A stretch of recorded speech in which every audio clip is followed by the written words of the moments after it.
Carrie. Yes. All right, we're back. Y'all, welcome back to the Melanated Mystics. We are here in Welcome full back. effect. We are here in full effect. We already got started talking. So this is the official start. And I have so much, like a little bit of trepidation and a little bit of excitement about today's topic. Same thing. This is Trepidation, excitement, same thing.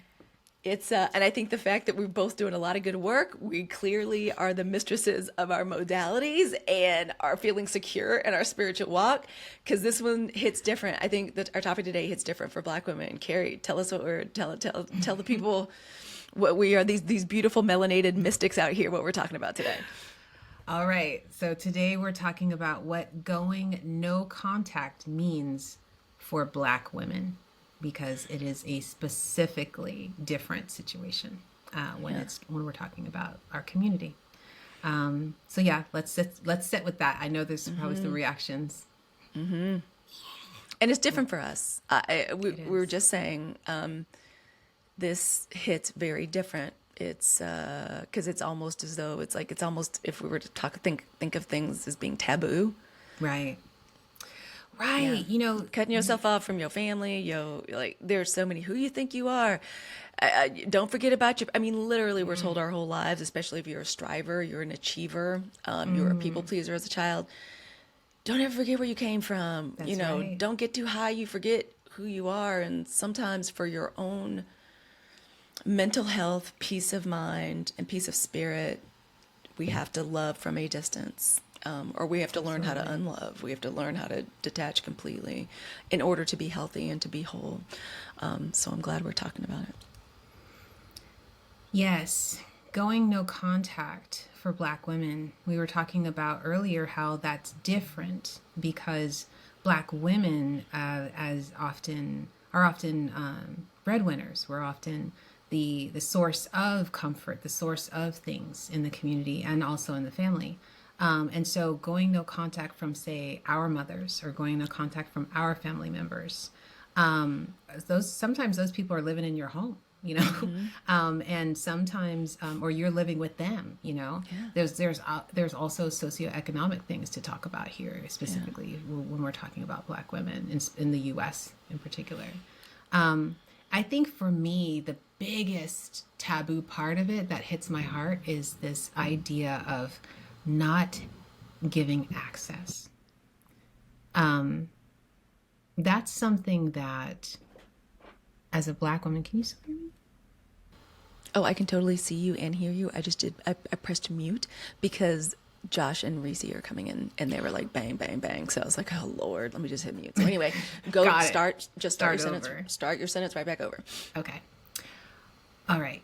So I think this really hits really home for me. And this, what really hits my heart about this is the idea of going no contact, and giving no access to you.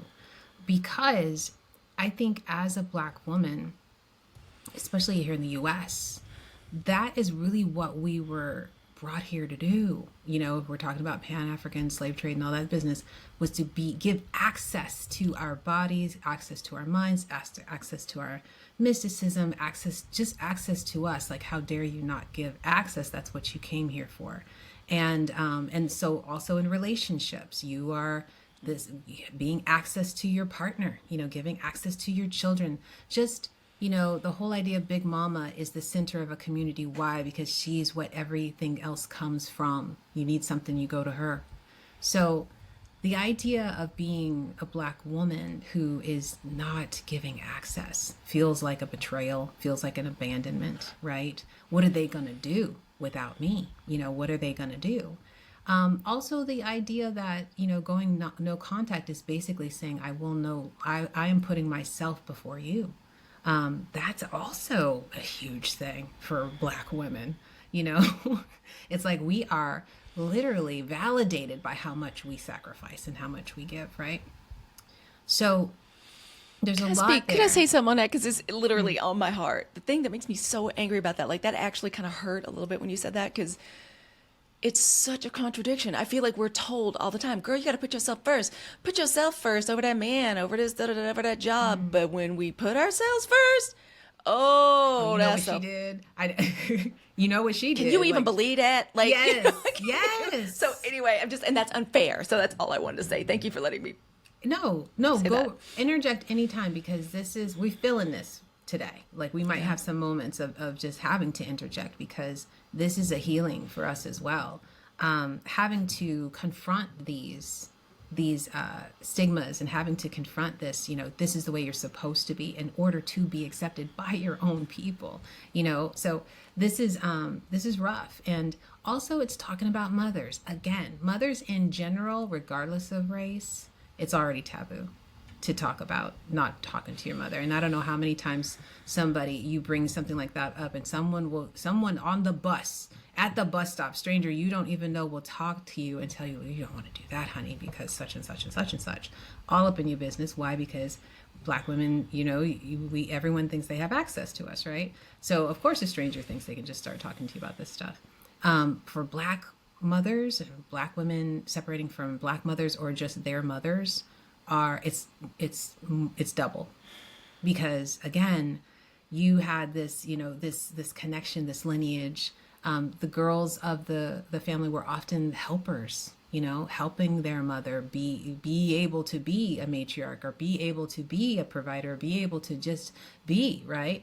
And so that they could, and so to cut that off is a hard thing to do. So what that means for Black women is very different. And the reason we came up with this, or we wanted to talk about this, is because Halicue, you were noticing, like on TikTok, a lot of people talking about the ramifications, or, this is obviously psychologically hitting a lot of people, a lot of Black women at this time, about how to do this no contact. As we talk about self-love, self-care, we're all going to come to this point of who needs to leave, and oftentimes it's our mothers, and oftentimes it's our family members, in order for us to persevere. So yeah, so that's what we're going to talk about. Yeah, it's going to be a good one. And to kind of place it in context for people, to our wonderful, wonderful listeners, I'm just going to give you some examples of like the way I was brought up, and why this is so important, and why I feel like it's revolutionary and so exciting that Black women are talking about it like this. Because literally, if you're on TikTok, if you're on, the Bird app or whatever, it's just different for us. Why? Because so many of us have been trained, like decades after slavery, really, decades after the civil rights era. I was brought up that nothing was private or mine. Nothing. My room. You could not lock doors. You could not close doors. You damn sure couldn't slam doors. Who do you think? Whose house? Who are you talking? Whose door are you slamming? Don't you know whose house this is? So first of all, growing up scared, whoever was raising you, for me, I was brought up by a single mom, had access all the time. Your thoughts, what you wrote about, your most private, innermost things. First of all, you already weren't allowed to really express, talk, be angry, have any exchange. So say you have a diary and write it down. I know so many Black women that, like, mothers, grandmas, fathers, sometimes, what you mean privacy? What you mean your diary? Anything in this house is mine. And by the way, so even that, like, access, access there. In our house, our family was huge. My mom was one of 7 siblings. She's the oldest daughter. I always say my mom raised 7 children way before she got to me. Like, I wasn't her first child. She was truly and she's still responsible for, in a lot of ways, my aunts and uncles. But when people would travel, like people would come to visit, or somebody was coming, oh, you can just sleep in Halicue and Andy's room. No. They're going to sleep on the floor. Like, they'll sleep on the floor for days, weeks. Oh my God. Like, family reunion? Oh, like to this day, I don't even like thinking about a family reunion, because that means not only am I cooking, cleaning constantly, Andy and I are on the floor. We're displaced. We're wherever the hell people. So even our space, like our bed, our pillow was not mine. Your room, your stuff, just at any time. Food, cleaning, caring. Like, people could come in our house all the time, like because I'm the first daughter. So like our house was the hub. So it meant dishes constantly, fixing plates. You think you've got the dishes washed, and then here comes cousin so-and-so and they family or whatever, Mr. So-and-so up the street, or the postman, the pastor, his wife, children. You couldn't even have, like, even in, like, around your chores, like, you couldn't have any. Okay, so I guess I'm up for another 2 hours. And finally, even free time. even when you finished your Yes, homework yes, on the yes. weekends, even when you finished, like at night is the weekend is Saturday. What do you mean you want to go to the movies? You want to go out? No, no, no, no. You're not going nowhere till this house is clean, till the roof is retiled, till you rotate the tires, till you dig this ditch. I'm kind of exaggerating, but I'm kind of not. Yeah, I know. So that's when we say it hits different. So in case y'all were wondering what we talk about and why it's so hard for Yeah. us to do it, is because so many of us have been brought up into that's the way you show love, to constantly serve yourself up, a lot of times for abuse.